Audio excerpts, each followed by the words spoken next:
Ils étaient tellement violents qu'ils faisaient peur aux arbitres. L'histoire des Bad Boys, restez avec moi, je vous explique tout. Au début des années 80, les Pistons ont Isaiah Thomas dans leur équipe. Il est talentueux, mais autour de lui, c'est n'importe quoi. Pas de défense, pas de respect, pas d'identité. Heureusement, Chuck Daly, le coach de la franchise, prend les commandes. Il recrute Bill Lambert, Joe Dumars, Rick Mahorn et Dennis Rodman. Si on les appelait les Bad Boys, c'est pas pour rien.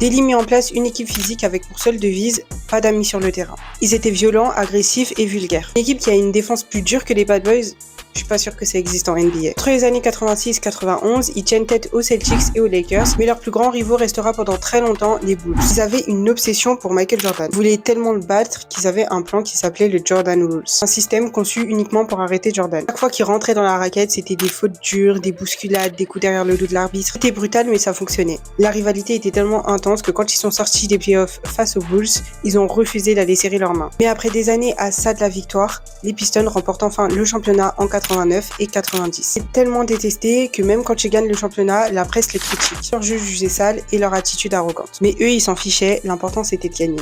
Alors je vois encore des gens qui s'appellent les Pistons d'aujourd'hui les Bad Boys, mais non. On désigne la génération qui ont marqué l'histoire avec leur style physique et agressif. Les Pistons d'aujourd'hui, c'est clairement pas des Bad Boys.